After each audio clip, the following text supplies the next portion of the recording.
The San Francisco 49ers, as we all know, had a pretty unlucky 2020 NFL season. They were injury riddled and they also had lost a ton of people to the virus, and the team, because of that, they regressed to 6-10, just 1 year removed after going 13-3 and making the Super Bowl. And today, I wanted to talk about what's next for this team and what I think they should do for success in the future. But before we do get started, if you guys enjoyed today's video, make sure you hit that like button, as it really helps out the channel and it shows your support for these videos. Subscribe to the channel if you guys are new and enjoy the content on here, so you don't miss out on any new videos. And we're also on the road to 500 subscribers, and it would mean a lot to me if we could reach that goal. Once we hit 500 subs, I will react to my first 2 videos ever, so if you guys want to see that and enjoy the content on here, make sure to subscribe. But with that being said, let's get started. And I want to start out by talking about the 49ers roster, and Jimmy Garoppolo is the first player we should go over. And Jimmy Garoppolo, as we know, did deal with some injuries, and because of that, he did play in limited games. But in those games, he wasn't exactly great, but his stats were 1,096 passing yards, 7 passing touchdowns, and he completed 67% of his passes. Who knows what his future will be with the 49ers? More on that later, obviously, but hey, Jimmy Garoppolo, I won't say he's terrible, but he's not great either. Up next, I want to talk about Raheem Moster. Raheem Moster, like a lot of the players I'm going to mention, had injury issues. I mean, this team was just absolutely injury riddled this past season. But nevertheless, in 2020, he had 521 rushing yards, 2 rushing touchdowns on the ground, and he averaged 5 yards a carry. Deebo Samuel is the next player I want to talk about. And of course, yet again, he also had injury issues. Well, not yet again, but another player that also had injury issues this past season. And because of that, he only had 391 receiving yards, 1 receiving touchdown, and did catch 75% of his targets. But even then, when healthy, Deebo Samuel is a pretty good player for this team, and let's just hope that he along with basically the entire team can stay healthy. Brandon Ayuk is the next player I want to talk about, and he actually had a pretty decent rookie year. Now, he was not as good as Justin Jefferson or an offensive rookie of the year candidate or anything like that, but he still had a pretty good year with 748 receiving yards, also 5 receiving touchdowns, and he caught 62.5% of his passes. Next year, I think he's going to be really good for this team, and if you ask me, he could have a breakout 1,000-yard receiving season, and whoever's going to be the quarterback for this team, they're going to have a great time with Brandon. Kendrick Bourne is the next player I want to talk about, and he had a pretty good year with 667 receiving yards, 2 receiving touchdowns, and he caught 66% of his targets. George Kittle is the next player I want to talk about, and George Kittle, he had injury issues, okay? A lot of players on this team had injury issues, as I said before.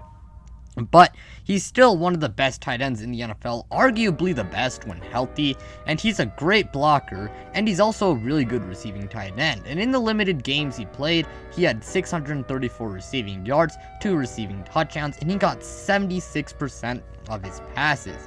And moving on to the defensive side of the ball, I want to talk about Nick Bosa. And Nick Bosa, I still have to give him a mention, even though he hardly played in 2020, since when healthy, he is one of the best edge rushers and one of the best pass rushers in the NFL. And I do think next year he can have like a maybe he has like a defensive player of the year-esque season next year. I still expect this guy to have at least 10 sacks, but he's just an amazing player, and I do think next year, if he stays healthy, will just be amazing. And Arik Armstead is the next player I want to talk about. And Arik Armstead did not have a good year, especially compared to his previous seasons. But he still had 3.5 sacks and 23 pressures.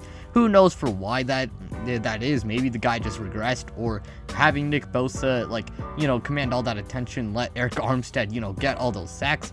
But either way, I still think Arik Armstead next year, let's just hope that he can have a bounce back season and be good for this team. And Solomon Thomas is the next player I want to talk about. And Solomon Thomas, to me, he's a pretty good player, and he's not as good as Nick Bosa or Arik Armstead, but the guy is a pretty good run stopper. And Fred Warner is the next player I want to talk about. He's one of the best linebackers in the NFL and actually made an all-pro team this past season, as he had 2 interceptions and he had 6 passes defended. Richard Sherman is the final player I want to talk about, and we don't know if he will be back in 2020. He hardly played this past season, and who knows what his future will be in San Francisco. He is still a decently productive player, but he is not the same Seattle version. But either way, Richard Sherman, he's an alright player, not too bad. Anyways, now the 49ers, as I said before, had just a lot of injuries this past year, so because of that, that's one reason why I'm pretty sure they were 6-10. I guarantee you, they would have been a pretty good team if they were to remain healthy. Now, if they are at least 90 to 95% healthy, they should at least be a 10-win team next year. They got one of the best coaches in the NFL in Kyle Shanahan. They also got a pretty good offense, and they also got one of the best defenses in the NFL when healthy. Now, I don't know if it's going to be that same 2019 defense, but they still got a really good team. They're good on both sides of the ball, and they also got one of the best coaches in the NFL. So they have all the keys to have a championship level team. Now, they will have to find their answer at quarterback.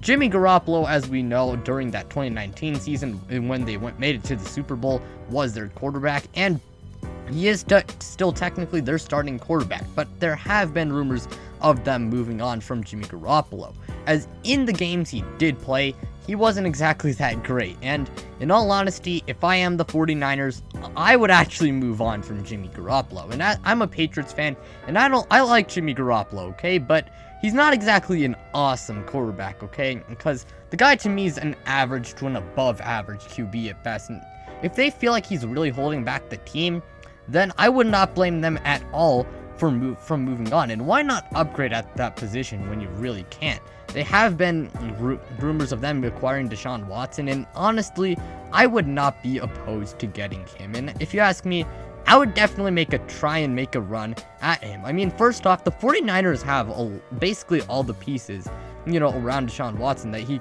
just some pretty good pieces around him in general. They got a pretty decent offensive line. They got a pretty good offense, I would say, decent weapons. Offensive line, far from the best in the NFL, but I'm not going to say it's the worst in the NFL. And while they will probably have to give up a solid starter, their defense should still remain one of the best in the NFL as long as they remain healthy. Add that on with the fact that he gets to play under a really good head coach. So if you ask me, the 49ers would be a top option for Deshaun Watson. I mean, this video isn't on the Deshaun Watson, trade rumors and all, but I would not be opposed to getting him, as the guy is an amazing player, and they do have the assets to get him. But either way, I mean, and they really should try and find an upgrade at quarterback if they can. I could see them deciding to stick with Jimmy Garoppolo if they can't find that upgrade, but, that is what I have to say for the quarterback situation. Now, in free agency, there will be some key guys that will be free agents. Trent Williams, Kendrick Bourne, and Richard Sherman are some examples, along with Solomon Thomas. You can get those guys back on not extremely expensive contracts, but you can definitely get those guys back. You can get them back, really. Now, Trent Williams is a guy I'd probably bring back, as the guy is a good veteran leader. Along with that, he's still a pretty productive player. Richard Sherman, I mean, this one is kind of weird, because yeah, the guy is still a good player, but the thing is, he's not that same Seattle version, so you got to be careful on how much you pay him. Not only that, but there have been rumors that he probably won't re-sign with San Francisco, and if you ask me, it really depends. I would be okay with bringing him back, but bring him back on the right price, and you don't really have to really bring him back.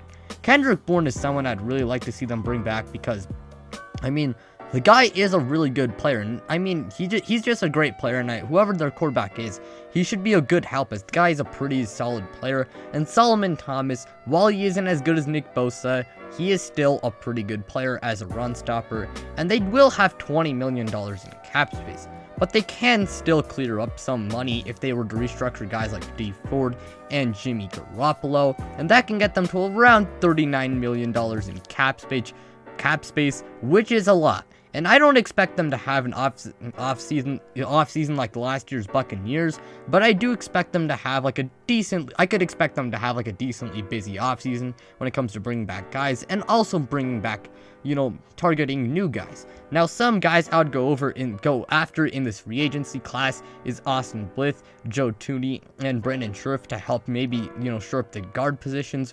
William Jackson, Xavier Rhodes, and Mike Hilton would all be really good corners, as while their defense is very good, when it comes to the secondary, I'm not gonna lie, they are not as strong as the front seven, and these guys could really help upgrade that defense and really just upgrade the secondary too. And some safeties I'd go after is Anthony Harris, Marcus May, and Bradley McDougall, who all three are pretty good players. Justin Simmons. Oh, I mean, Justin Simmons is an option, but I really doubt him if he goes there. So I don't know about Justin Simmons. Maybe you make a run at him, but probably not. But those are some free agents that I do think could really help this team. Now, as for some draft targets, I would also expect them to, address their weaknesses in the draft too, because, you can't completely build throughout free agency. And I believe they will own a pick just outside the top 10. If you ask me, I would take a cornerback. Maybe you take a receiver, but I would definitely try and take a cornerback or a safety. And some guys that could be available, maybe Patrick Surtain if he does fall there. JC Horn wouldn't be a bad option at all. Maybe if Jalen Waddle, if you feel like, hey, you know what, screw it, let's take Jalen Waddle, maybe you take him, especially if you lose out on Kendrick Bourne. Jalen Waddle would not be a bad option at all. But to really wrap up this video, I think the 49ers had a lot of injuries this past season. And next year, I think as long as they're healthy, they should be back to being contenders. And they do play in a tough division, but either way, they are still a really good quarterback. And if you ask me, they should definitely try and upgrade at quarterback if they get the chance to. And that could definitely mean, trading for someone like Deshaun Watson. But that will wrap up today's video. If you guys enjoyed today's video, make sure you hit that like button, as it really helps out the channel and it shows your support for this content. Subscribe if you guys are new and enjoy the videos on this channel, as I am trying to reach 500 subscribers, and it would mean a lot to me if we could reach that goal, as these videos take a lot of hard work. And as a special, I will react to my first 2 videos ever. So if you guys want to see that and enjoy the content on here, make sure you subscribe. But with that being said, I'm out, you guys.